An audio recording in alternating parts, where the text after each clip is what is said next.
వి gold trusted gold buyers తాకట్టులో ఉన్న బంగారాన్ని విడిపించి ఈ రోజు ఉన్న మార్కెట్ ధరకే కొనబడును. మరిన్ని వివరాలకు సంప్రదించండి 7771077720. గడిచిన 5 దశాబ్దాల రాజకీయ చరిత్రలో ఆ రాజకీయ నాయకుని పేరు వినని వారంటూ ఎవరు ఉండరు. రాబోయే భవిష్యత్తు తరాలకు ఆయన ఒక మార్గదర్శికగా కూడా చెబుతూ ఉంటారు చాలామంది సీనియర్ రాజకీయ నాయకులు. సర్పంచ్గా మొదలైనటువంటి ఆయన ప్రస్థానం కూడా అత్యున్నత స్థాయికి చేరుకుంటుంది.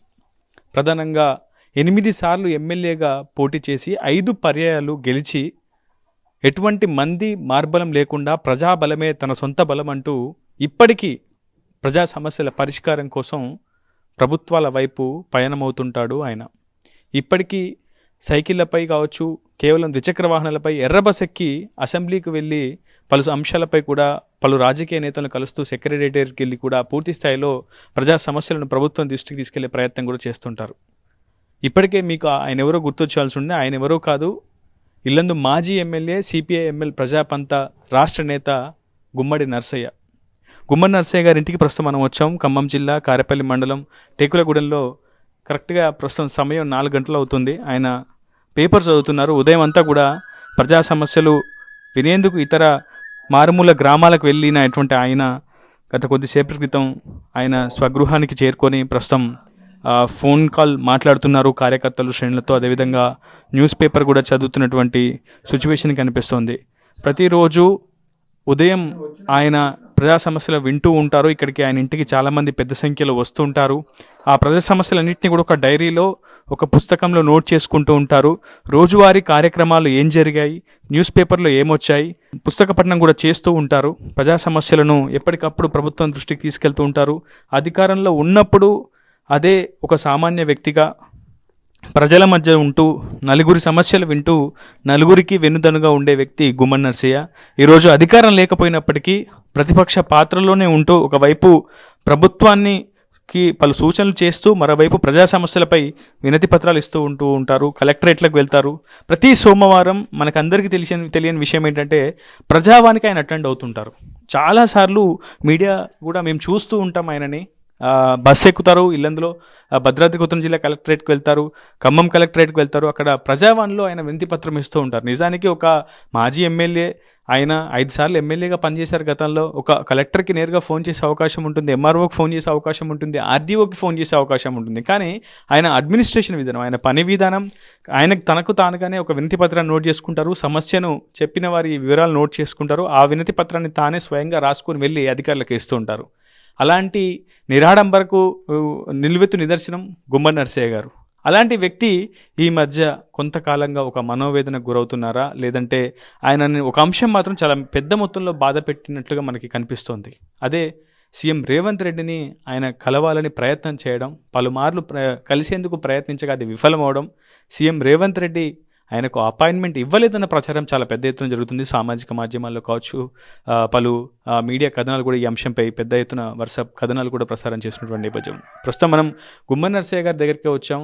ఆయనకి నిజంగా అది అవమానంగా ఆయన భావిస్తున్నారా, లేదంటే ఒక ముఖ్యమంత్రిని కలవడం నిజంగా అంత పెద్ద సమస్య ఒక మాజీ ఎమ్మెల్యేకి, అందులోనూ ఒక ప్రజా ఉద్యమకారుడికి కలిసేందుకు ఎందుకు ముఖ్యమంత్రి అపాయింట్మెంట్ ఇవ్వట్లేదు? ఇలాంటి అనేక ప్రశ్నలకు మనం సమాధానాలు వెతికే ప్రయత్నం చేస్తున్నాం. ఎందుకంటే ఉమ్మడి ఆంధ్రప్రదేశ్ రాజకీయ చరిత్రలో కూడా గుమ్మడి నర్సయ్యకు చాలా మంచి పేరుంది. అప్పటి నుంచి కూడా గతంలో ఎన్నో ప్రభుత్వాలు కూలడం చూశారు ఆయన, ఎన్నో ప్రభుత్వాలు నిర్మాణం జరపడం కూడా ఆయన చూశారు. కానీ ప్రస్తుతం 6 గ్యారెంటీలు కాదు, 7వ గ్యారెంటీగా ప్రజాస్వామ్యాన్ని అమలు చేస్తామని చెప్పి సీఎం రేవంత్ రెడ్డి అధికారంలోకి వచ్చాక 7వ గ్యారెంటీని కూడా అమలు చేస్తామని చెప్పడం జరిగింది. ప్రస్తుతం ప్రజాపాలన, ఎవరైనా తమల్ని నేరుగా వచ్చి కలవచ్చు, తమ సమస్యలు ఏదున్నా కానీ తమకు విన్నవిస్తే క్షణంలో పరిష్కరిస్తామని చెప్పి ప్రస్తుతం ప్రభుత్వం చెప్తుంది. కానీ ఒక ప్రజా ఉద్యమకారుడు కలిసేందుకు ఎందుకు సీఎంఓ అనుమతి ఇవ్వట్లేదు?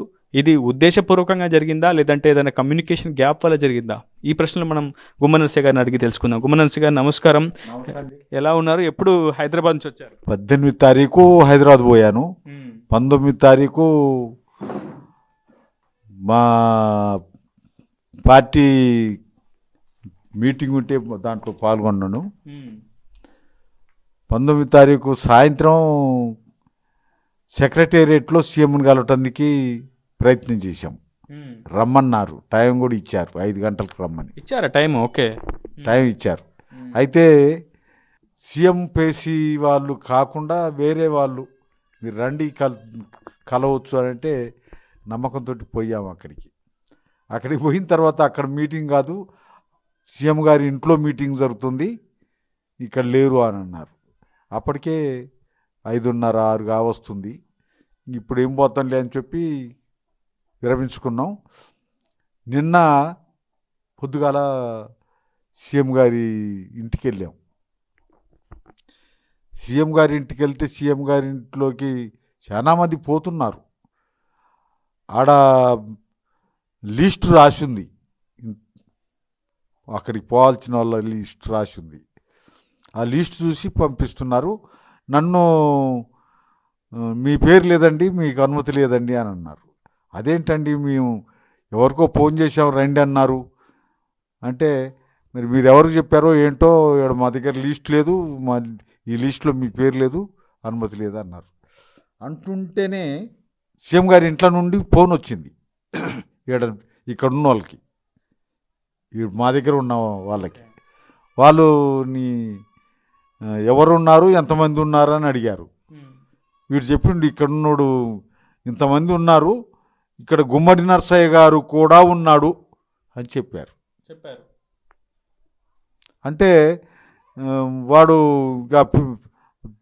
ఫోన్లో చెప్తుంటే మాకు వినబడుతుంది, ఇవాళ వీలు పడదు వెళ్ళిపోమని చెప్పండి అని అన్నారు. నేను అక్కడ ఉన్నటువంటి వాళ్ళని అన్నాను, కాదయా నేను మాజీ ఎమ్మెల్యేని, నేను సీఎంని కలవటం కోసం వస్తే నా పేరు లేదనటంది, నేను ఎవరికో ఫోన్ చేశాను, వాళ్ళు రమ్మని అన్నారు, మరి వాళ్ళు ఎవరు ఏంది అని అంటే, ఆయన ఎవరో ఐఏఎస్ ఆఫీసర్ అట, ఆయన నాకు గుర్తులేదు, ఆయన మళ్ళా ఫోన్ చేస్తే కలవలేదు. ఎట్లా ఇంకెవరిని అడగాలి ఏంటి అని అంటే, ఇక్కడ ఉన్నటువంటి వాళ్ళు ఏమంటారు, మాకు ఇట్లాంటి ఇన్స్ట్రక్షన్స్ ఉన్నాయి, మీ పేర్లు ఉన్న వాళ్ళని పంపిస్తాం, మీకు లేదని. కాదయా ఎవరెవరో పోతాండ్రు, నేను మాజీ ఎమ్మెల్యేని, 5 సార్లు ఎన్టీఆర్ తోటి, రాజశేఖర రెడ్డి తోటి, ఇంతమంది ముఖ్యమంత్రులతోటి నేను ఉన్నాను అంటే, లేదండి మాకు ఈ లిస్టులో ఉంటేనే పంపిస్తాం అన్నారు. సరే మంచిదని చెప్పి అక్కడే నిలబడ్డా. ఇక వస్తాడు ఒకవేళ వచ్చేప్పుడన్నా బండిలో నుంచి చూసి ఆగుతాడేమో అని, లేకపోతే బండిలో ఉండి చూస్తాడేమోనని చూస్తే 1 గంట తర్వాత ఒక 20-30 కార్లు బయలుదేరినాయి. అందులోనో ఏం చేసిండో తెలియదుగా వెళ్ళిపోయిండు. అక్కడ కనీసం కాన్వాయ్ వెళ్లే ముందు సీఎం రేవంత్ రెడ్డి గారు మిమ్మల్ని చూడడం జరిగిందా సార్? లేదు, ఆ కార్లలో ఉన్నాడయ్యని, నల్ల కార్లు, అందులో ఏ కార్లు ఉన్నాడో తెలియదు, ఆయన మమ్మల్ని చూసిండో లేదో తెలియదు, కార్లన్నీ వెళ్ళిపోయినాయి. ఆ తర్వాత వెనక తిరిగి వచ్చేసాం. అక్కడి నుంచి ఇదే మొదటిసారా, లేదంటే గతంలో కూడా మీరు సీఎం రేవంత్ రెడ్డిని కలవడానికి ప్రయత్నం చేశారని, అది కూడా విఫలమయ్యాయి, పలుమార్లు ప్రయత్నం చేశారు? నిన్నటిది 4వసారి. అంతకుముందు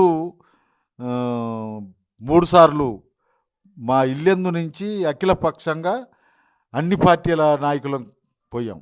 సీతారామ ప్రాజెక్టుకు సంబంధించి, సీతారామ ప్రాజెక్టు, పోడు భూములు, ఇక్కడ ఉన్నటువంటి బోడు మండలం, కొమరారం మండలం, ఇల్లెందు రెవెన్యూ డివిజన్, వీటి డిమాండ్ తోటి వినతి పత్రాలు తయారు చేసుకొని అందరం కలిసిపోయాం. 3 సార్లు పోతే కూడా 3 సార్లు కూడా కుదరదు, వీలు పడదు అని చెప్పి పంపించారు. ఎవరికి చెప్పుకోవాలి ఏంది అని నిన్న ఎట్లాగ మా మీటింగ్ ఉంది కదా అని చెప్పి పోయి మా మీటింగ్ చూసుకొని హైదరాబాద్ వచ్చింది కదా, ఎట్లాగా ట్రై చేద్దామని ప్రయత్నం చేస్తే వీళ్ళు ఫోన్ చేస్తే వాళ్ళు ఉచిత సలహాలు ఇచ్చి రమ్మన్నారు. సెక్రటేరియట్కి పోయినా కలవలేదు, ఇంటికి పోతే కూడా కలవలేదు. నాకున్న అనుభవం ఏంటంటే, ఎన్టీఆర్ కానీ, రాజశేఖర రెడ్డి కానీ, చెన్నారెడ్డి కానీ, నెదురుమిల్లి జనార్దన్ రెడ్డి, కోట్ల విజయభాస్కర్ రెడ్డి, చంద్రబాబు, వీళ్ళ దగ్గరికి నేను వెళ్ళేవాడిని, ఎక్కడున్నారు అని తెలుసుకొని పోయేవాడిని. ఈ టైము అపార్ట్మెంటు ఏమీ లేవు, వాళ్ళు ఎక్కడున్నారని తెలుసుకునేటోని అక్కడికి వెళ్ళిపోయేటోని. అక్కడికి వెళ్ళిపోతే అక్కడికి ఉన్నటువంటి అధికారులు చూసి ఎంబటే పంపించేవాళ్ళు. అట్ట కలిసేవాడిని. మనం ఏం చెప్పాలో చెప్పేవాళ్ళం, వాళ్ళు ఏం వినాలో వినేవాళ్ళు. మంచిది చేద్దాం చూద్దాం అయ్యేది. అయినయా కాలేదా, మనం చెప్పినన్ని తీసుకొచ్చినా లేదా అన్న దానికి వస్తే అట్ట చేయబట్టే అటువంటి వాళ్ళు ఉండబట్టే నిజంగా ఇల్లెందులో ఇవాళ ఇప్పుడున్న ఎమ్మెల్యేలకి పనేం లేకుండా చేసి పెట్టాం. వాళ్ళు ఇప్పుడు ఏమైనా బోర్డు పెట్టుకొని బతకడం తప్ప, ఆ పేరు చెప్పుకొని బతకడం తప్ప కొత్తగా ఇక్కడ ఏమన్నా పనులు చేసింది లేదు. ఇవాళ పోడు భూములకు పట్టాలు కావాలన్నా, గోదావరి నీళ్ళు ఇల్లెందుకు రావాలన్నా వాళ్ళు మాట్లాడిన పాపన పోలే ఇవ్వాలి. ఇప్పటిదాకా మేము ఇవాళ పోడు భూముల పట్టాలు, ఆ పోడు భూముల్లోకి వెళ్ళిపోయేటువంటి కిన్నెరసాని వాగు, మల్లన్న వాగు, ముర్రేడు వాగు, ముత్యాలమ్మ వాగు, ఇటు బయ్యారం మండలంకి వెళ్ళిపోతే పందిపంపుల వాగు, అల్లేరు, ఇటువంటి పెద్ద పెద్ద వాగులు ఉన్నాయి. వీటికి ఈ గోదావరి నీళ్ళు పోవు. ఈ ప్రాంతానికి గోదావరి నీళ్ళు ఈ ప్రాంతానికి పోవు. ఇల్లెందుకు వస్తే ఇల్లెందు నుంచి ఈ ప్రాంతం అంతా పడతాయి కానీ ఆ ప్రాంతానికి పోవు. ఆ వాగులకి చెక్ డ్యాములు కట్టి అక్కడ ఎత్తిపోతల స్కీములు పెట్టి ఆ పోడు భూములలో ఆ ప్రాంత రైతాంగానికి వ్యవసాయానికి ఉపయోగపడే పత్తులు చర్యలు చేపట్టాలని చెప్పి నేను ఎప్పుడూ డిమాండ్ చేస్తుంటా, వినతి పత్రాలు ఇస్తుంటా.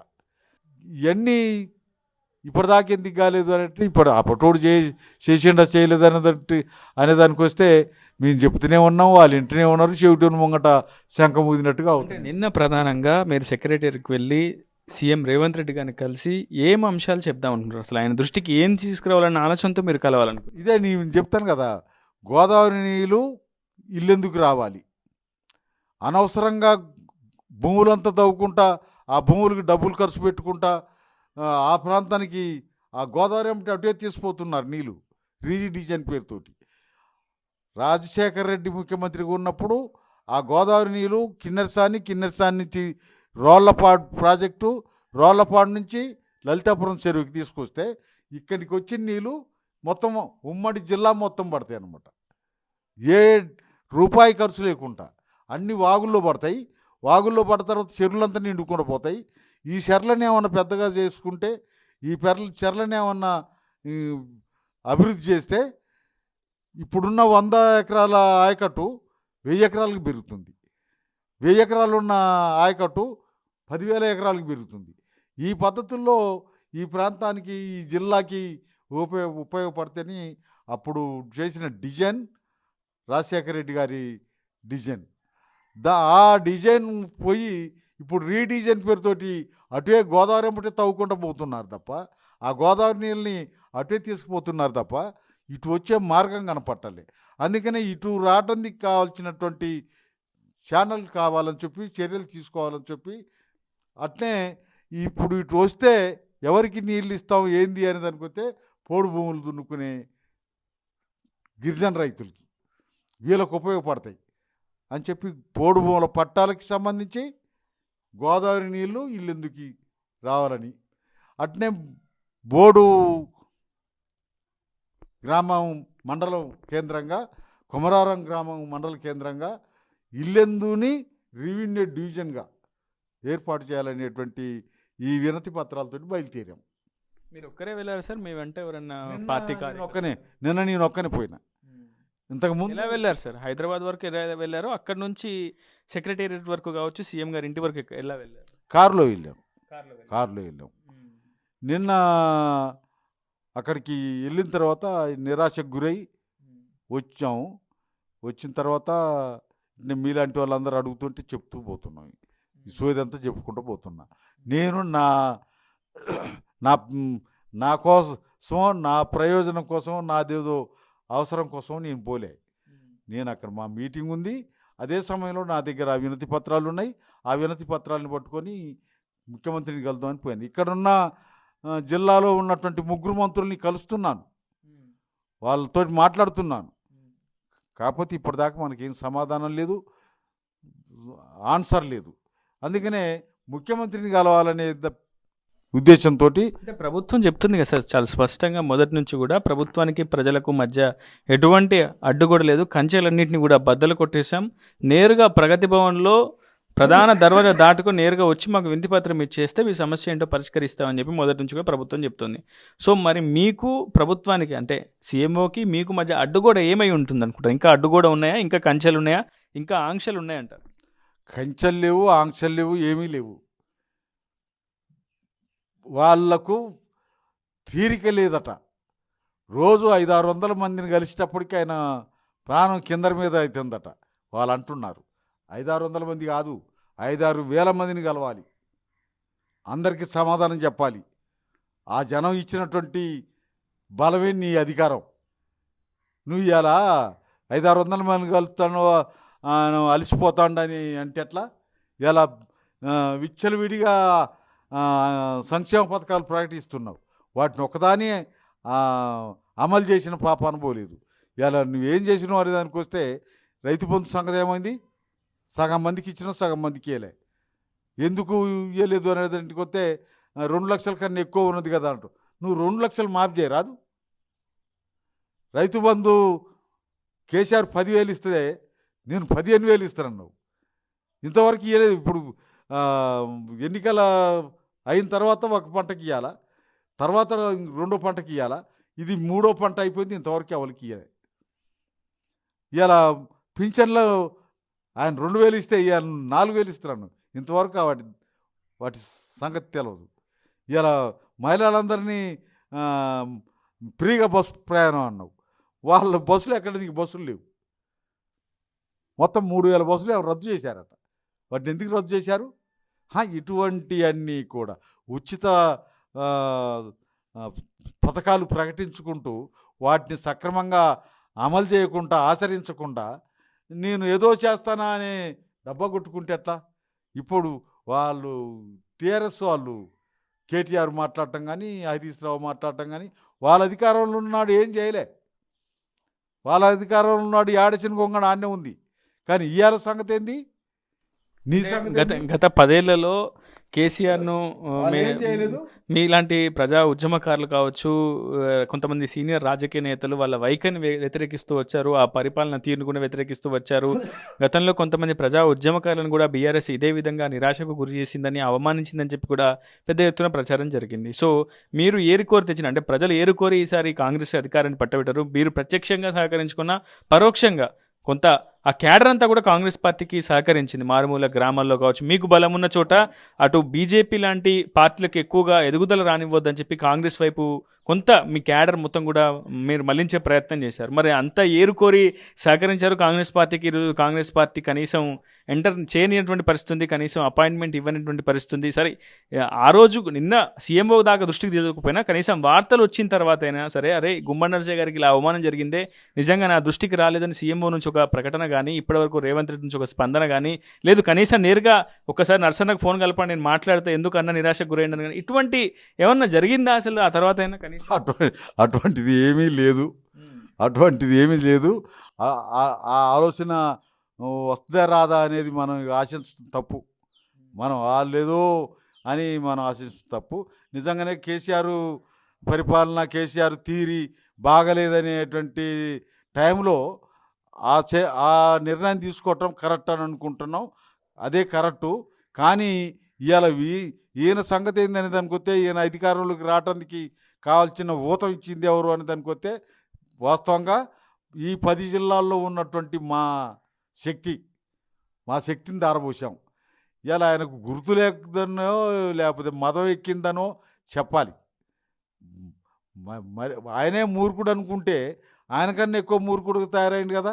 ఇప్పుడు ఎవరు అంటున్నారు, నిన్న కేసీఆర్ సెక్రటేరియట్కి రాలేదు, ఈ రేవంత్ రెడ్డి కూడా సెక్రటేరియట్కి రావట్లేదు అని అంటున్నారు. నిజంగా ఇంతకు ముందు ఉన్నటువంటి ముఖ్యమంత్రులు ఎన్టీఆర్ని చూసిన, రాజశేఖర రెడ్డిని చూసిన అందరు కూడా అసెంబ్లీ లేని టైంలో గ్రామాలకు పోకుంటుంటే సెక్రటేరియట్, ఈయన సెక్రటేరియట్కి పోడట. ఆయన పోలేదు అని అంటే ఈయన కూడా అదే పద్ధతిలో ఇంటికాడ మీటింగులు పెట్టుకుంటారు. ఇదేమో అర్థం కావట్లే. అదే సమయంలో ఒకటే ఇవాళ ఉన్నటువంటి ప్రభుత్వానికి రేవంత్ రెడ్డికి చెప్పేది ఒకటే, అయ్యా ఈ తీరి కరెక్ట్ కాదు, నువ్వు ప్రజల కోసం పనిచేయాలి, ప్రజలందరూ నీకు అధికారం ఇచ్చారు, నువ్వు దాన్ని దుర్వినియోగం చేయొద్దు, నువ్వు నాలాంటి వాడికే కలిసే అవకాశం లేదు, ఏదన్నా చెప్పుదామంటే ఈయనే ఓపిక లేదనంటే ఇక సామాన్యుల సంగతి ఏంది, నీకు అధికారం ఇచ్చిన ప్రజల సంగతి ఏంది? అందుకనే ఇప్పటికైనా మార్చుకోవాలి. నీ దగ్గర ఉండేటువంటి నీ కాపల కుక్కలైనటువంటి పోలీస్ డిపార్ట్మెంట్ కూడా ఎవరిని ఎట్ట చూడాలనో చూడాలి. ప్రజలకి అందరూ కూడా స్నేహితులుగా ఉండాలి, ప్రజలకి అందరూ ప్రేమికులుగా ఉండాలి. కానీ ప్రజలంటే ఎవరో వాళ్ళు ముట్టుకోకుండా వాళ్ళలాగా వ్యవహరిస్తే నేను ఆడికి నన్నే వెళ్ళిపోవాలండి అని ఎల్లగొడుతున్నావే. మామూలు వాళ్ళు వస్తే నువ్వు దగ్గర రానిస్తావా? వాళ్ళకి దిక్కుందా అసలు? అందుకనే నీకు ఇచ్చినటువంటి ఓట్లు ప్రజలు ఇచ్చినాయి. ప్రజల్ని ఎట్ట చూడాలనో చూడాలి, ప్రజలందరూ నీ దగ్గర రావాలి, ప్రజలందరినీ నువ్వు కలవాలి. అది పరిపాలన, ప్రజా పరిపాలన. ఇది నీవు అధికారం ఉండి, నీకు ఇంత బలగం ఉండి, ఇంత సెక్యూరిటీ ఉండి, ఇంత భయపడితేట నేను అనేది నిజంగా భయపడే నన్ను దగ్గర రానేలేదేమో అనుకుంటాను. అంటే సీఎంఓని కలవాలంటే ప్రాపర్ ప్రాసెస్ని ఫాలో అవ్వాల్సి ఉంటుంది, ప్రాపర్ ప్రోటోకాల్ని కూడా ఫాలో అవ్వాల్సి ఉంటుంది. ముందుగా మనం రిక్వెస్టింగ్ వాళ్ళకి పెట్టుకోవాలి, కన్సర్న్ ఐఏఎస్ ఆఫీసర్లకు కావచ్చు, సీఎంఓ అధికారులకి. ఆ తర్వాత వాళ్ళు అప్రూవ్ చేస్తే తర్వాత మనకు అపాయింట్మెంట్ ఓకే అవుతుంది. కానీ గుమ్మన నరసయ్య అన్ఎక్స్పెక్టెడ్గా వెళ్తే మేము ఎలా అనుమతిస్తాం? అప్పటికే సీఎం టూర్ షెడ్యూల్ ఖరారై ఉంటుంది కదా, ఆయన వేరే మందిని కలిసే అవకాశం ఉంటుంది కదా. అప్పటికప్పుడు గుమ్మన నరసయ్య మమ్మల్ని అప్రోచ్ అవుతే మేము ఎలా సీఎంని దగ్గరికి తీసుకెళ్తామని ఒక అభిప్రాయాలు కూడా కొన్ని చోట్ల వ్యక్తం అవుతున్నాయి. సో మీకు తెలియకుండా ఆ ప్రాసెస్ని మీరే ఉల్లంఘించారా? ఆ ప్రోటోకాల్ ప్రకారం మీరు వెళ్ళలేదు కాబట్టి మీకు అపాయింట్మెంట్ దొరకలేదన్న ఆలోచన మీకు ఏమైనా ఉందా? ఎవరైనా చెప్పారా?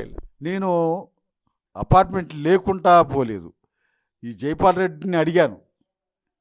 జైపాల్ రెడ్డిని ఇప్పటికీ 4-5 సార్లు పోయి అడిగితే కూడా టైం ఇవ్వలే. అయినా కానీ మేము అక్కడికి పోయినాక ఏదో చేద్దాం పని, ఇంటికి పోతే కలుతారు కదా. నాకు ఉన్న అనుభవం ఏంటంటే, రాజశేఖర రెడ్డి కానీ ఎన్టీఆర్ కానీ వాళ్ళని అడగకుండానే పోయేవాని. అక్కడికి పోగానే అక్కడ ఉన్నటువంటి అధికారులు నన్ను చూసేవాళ్ళు, నన్ను చూసి లోపలికి పంపించేవాళ్ళు. మరి ఆ అనుభవంతో నేను అక్కడికి వెళ్ళాను. వెళ్తే ఆడున్నటువంటి అధికారులందరూ నమస్తే సార్, బాగున్నారు సార్ అంటూనే లోపలికి పోవటానికి మాత్రం అనుమతి లేదంటారు. అంటే ఆ డైరెక్షన్ అక్కడి నుంచి ఉన్నదే కదా. అనుమతి ఉంటేనే పోవాలనేది మాలాంటి వాళ్ళకి కూడా అనుమతి కావాలా? మేము వాళ్ళకి అధికారం సమకూర్చిన వాళ్ళం, వాళ్ళకి అధికారాన్ని కట్టబెట్టండి అని చెప్పిన వాళ్ళం. మేము పేరు పెట్టి కాంగ్రెస్ కోట్లేయండి అని చెప్పలేదు, కానీ బీజేపీని ఓడించాలి, ఇక్కడ కేసీఆర్ని ఓడించాలని అన్నాం. ప్రజలందరూ ఎవరికి వేయాలి ఓటు? కాంగ్రెస్కి వేయాలి కదా. అట్లేసిండ్రు, అట్లా అధికారం వచ్చింది. నువ్వు ఇవాళ అటువంటి వాళ్ళని కూడా చూడకుండా ప్రోటోకాల్ అని, రూల్స్ అని, రెగ్యులేషన్ అని, ఇదేం పద్ధతి? ఆడికి ఉన్నటువంటి గేట్ కార్డు ఉన్నటువంటి వాళ్ళు అందరు కూడా నేను బాగానే గుర్తుపట్టిళ్ళు, నమస్తే సార్ అంటారు. లోపలికి పోవటానికి మాత్రం అనుమతి లేదంటారు. ఇదేంటి? నిజంగానే అటెందుకు అన్నారు అంటే వాళ్ళు అవతలోడు చెప్పిన దాన్ని బట్టి ఉంటుంది. అందుకనే అటువంటి థియరీ కరెక్ట్ కాదు. నువ్వు ఎన్టీ రామారావుని చూసి నేర్చుకోవాల్సి ఉండే. ఎన్టీ రామారావు గురించి రేవంత్ రెడ్డికి బాగా తెలుసు, రాజశేఖర రెడ్డి గురించి రేవంత్ రెడ్డికి బాగా తెలుసు.